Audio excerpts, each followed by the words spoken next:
Good morning. I am Anand, a career counselor, but a teacher who turned into a career counselor a few years ago. I'm mentioning this fact because I'm not here to just counsel. I've been counseling students for many, many months. And today I would like to take you through teaching because I really love teaching. All right. From my childhood, I must tell you, there was one particular skill that I actually developed by myself. As I sometimes call myself a self-made, there are certain skills that we all develop from your childhood. But in my case, I developed a particular skill, which is called observation skill. All right. So even right now, as a career counselor, I don't just give information to students. Of course, career counselors give out a lot of information, but I also help students decide, to base their decisions based on what their passion is, what their background is, and all of that. But when I'm actually talking to a student, I not only listen to them, but I start observing what they're trying to say and what they're not trying to say also sometimes. There are some cases, there are some instances when students actually do not want to share things, certain things, but still I try to figure out what they're actually trying to say. All right, so let's move on to the talk, which is very much connected to the observation skill that I'm talking about. I'm going to talk about how to rip apart the ripples that we are creating around us, or others are creating in our environment. All right? So let's go ahead and see what are the deeper contradictions that ripples can create. So many things that happen around us are not really observed to an extent that we are supposed to observe. All right? We have media around us, we have politics around us, we have people around us, but so many things are left out without proper observation. I, as a person, started observing from my childhood a lot of ironies. When I say irony, I'm sure it's a very interesting topic. I'm just going to take you through a bunch of ironies in the talk right now, and I want you to pay attention to that examples so that I can give you a flow of how observation works and how ripples take different directions in our life. Now what you're seeing here is an infrastructure irony, all right? It's an AI created image, obviously, but what I want you to understand is a city where I am from is a very beautiful city, and it has all kinds of diverse people, and the infrastructure is growing in that city, and people started building a very long flyover bridge, which runs for 11 kilometers. And it was a very grand ceremony where the bridge was inaugurated as well.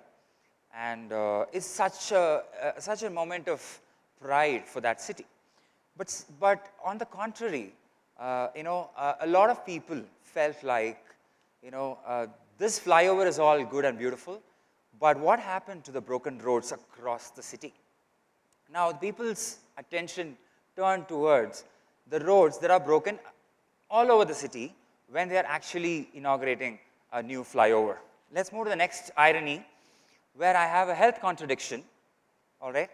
We have been, for so many years, creating campaigns, really loud campaigns against drug awareness. All right? I mean, like we are against drugs and creating drug awareness. Now, when you talk about drug awareness, it's a very huge topic, right?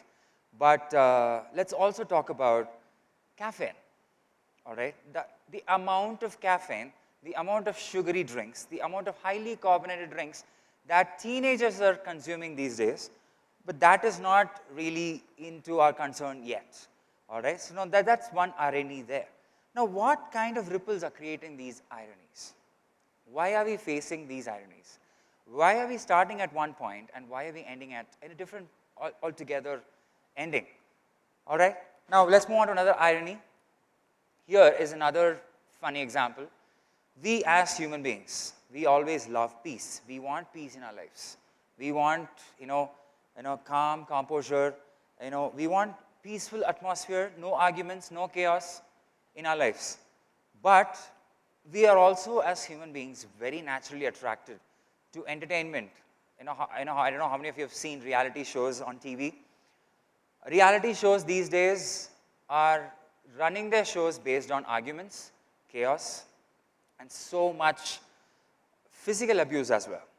Now, we are naturally attracted to this, the right side. Although we encourage peace, although we talk about peace, although we talk about harmony in our lives, so many a times we as people are drawn towards arguments, chaos. We enjoy that as an entertainment. Now, what kind of irony is this? And where has it all started? And why is it going this way?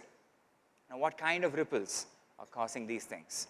Now, these are all my observations. I'm just giving you small examples. But let me also show one more example where a kind of a positive growth is there. All right?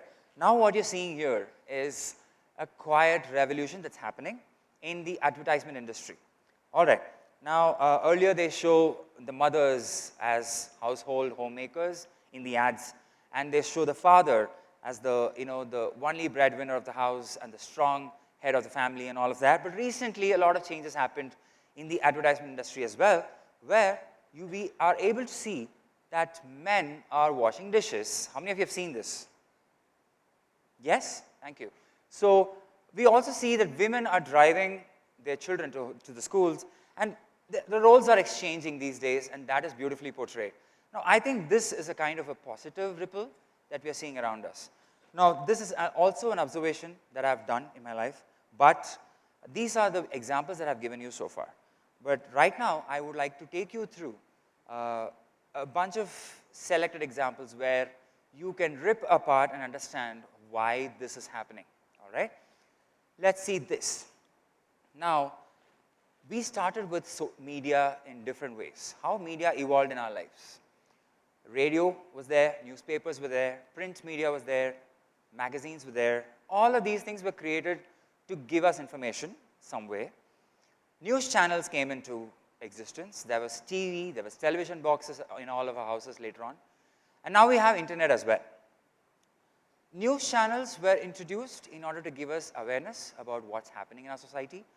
Different criminal news, different theft news, different things that is happening around us to give us awareness. Now, what has happened these days to these things? We come across a lot of crime news on television, as well as these days even podcasts, even on Spotify, even when you're driving your car. It's like, do you want to hear any desi crime stories? And then there's a beautiful, sensational background music that comes along with it, which makes you think like, okay, this is very entertaining. Are we really entertaining ourselves on somebody else's sad story? That's the question that I had in my mind.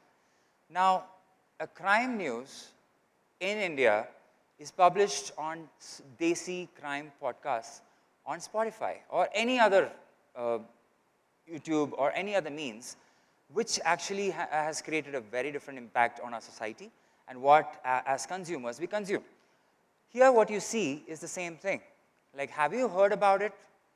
Did you know what happened? That sensationalism has got into our society, and that is a ripple that has taken a different direction in our lives. Instead of people asking, how do I stay safe? These days, people are asking, what happens next? What happens in the next episode? No, that's not what we want. Yes? So desensitization is the factor that I see there. Now, let's go to the next example, where let's rip apart another example where you see AI, getting into our lives in a serious way. All right, now, let me ask you a question. How many of you have probably thought about a shoe brand or a bag brand, or you were even thinking about it, or even talking with your colleagues, sitting with your friends and talking about it just casually, and then suddenly you take your phone and see your feed, it appears on it. How many of you have seen this? How many of you have come across this? My God, thank you. This is very, surprising and shocking. The phone that you have right in front of you, just a mobile phone, I don't know if it can read my emotion. I don't know if it can even tap my words, but somehow it feels like it knows what I know. It knows what I speak. It knows what I feel.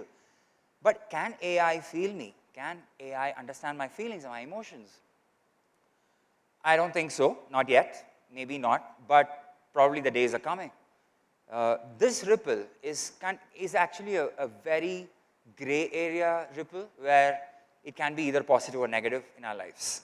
But it's very interesting that AI is understanding the patterns, the searches that we do in our phones, the kind of things that we see in our phones. Based on that, it naturally gives you what you want to see. And we are definitely happy about what we are seeing on the feed because that's exactly what you want. Now, let's go on to a very important personal story. Let me talk about my own family, where my grandmother, she had 5 daughters. All right? Now, this is another personal story where I have seen a particular ripple that has been transferred, that has been sent through across generations, and it is with me, and it is with my son also. And I'm really happy to say that on stage right now. My grandmother had 5 daughters, and probably the first 2 of them, the first 2 sisters, were born in 1940s, and my mother is the last one. My mother is the youngest one. And I'm sure they did not have much privileges, they did not have much exposure, but all 5 of them were strong enough to choose the field of education. And I have to tell you, all 5 of them became teachers, and a couple of them became principals. And not just that, among the 5, I have to dedicate this moment for 2 of my aunts who completely sacrificed their life for the other sisters, for taking care of the other sisters, because the times were like that those days. And they did not marry, they did not choose to marry. They wanted to be alone and taking care of the other sisters like parents. I mean, trust me, the age gap between the sisters those days is diabolical, like how they say. The age gap is really huge, and the elder daughters, 2 of them, chose not to marry and took care of the family, their education, their marriage, even their children, including me and my son till date. They are still supporting us in various ways. What can I say? I can just salute those 2 ladies who are still alone, taking care of themselves, in fact, taking care of each other, being there for each other. Also, let me talk about my mother, where I have to tell you, my mother is an example of how to be grounded.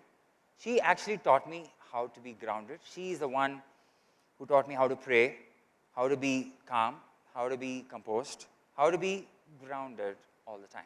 So I have to give it to my mother as well. Somewhere, I have seen this resilience, the strength that has passed on from my grandmother to all the daughters, and then to other generation, and then to my son as well. And I have to give it up to another woman who is playing a very important role in my life. That is my wife. Okay, now this accident happened a few years ago when she was pregnant, and I had to go to a different state.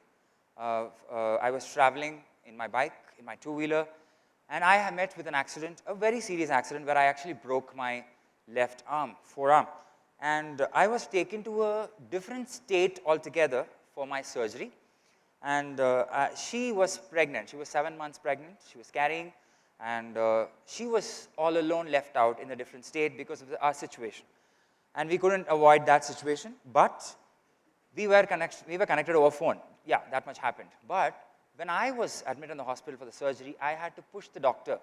I had to literally force the doctor to complete my surgery as quick as possible, because my wife is also there, left out in another state, pregnant. And she's 7 months carrying. And the doctor was kind enough to do my surgery the next morning itself and gave me 2-3 hours rest. And with all the pain, I came running back. But I have to tell you, what I saw in my wife was a great sense of resilience, a great sense of strength, which she showed me beautifully, that she was always holding on to hope, that until I came and saw her, she never broke down. She never showed anybody her pain. But she was also going through another kind of an issue where she actually lost fluids in her womb when she was carrying my son. And it was pretty dangerous for the baby as well, and for the mother. Now, this situation was very hard on her because probably she was going through a stress which she was not able to share much. So, this situation, I really wanted to talk about it today because when I saw her, she broke down. We actually cried. We shared emotions with each other. But one thing I understood, that she was a very strong woman who was holding on to hope all through the time. So these are examples that I wanted to share with you guys today because I have always observed good things and probably the bad ripples as well that has happened, that has occurred around us. So what I would like to say is probably in our lives, this one particular skill is going to be very, very helpful.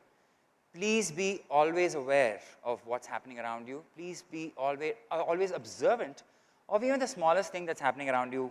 Probably quietly understand what's going on around you. Okay? Now, this particular talk is a very big opportunity where I would like to just thank all the women in my life who have supported me so far. And I would like to close the talk by saying, stay always grounded and always be, rooted to your values. And when I say observation, all right, the ripples that are created around you, please don't take them for granted.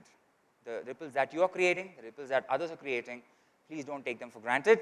And I am not taking this stage for granted. Thank you.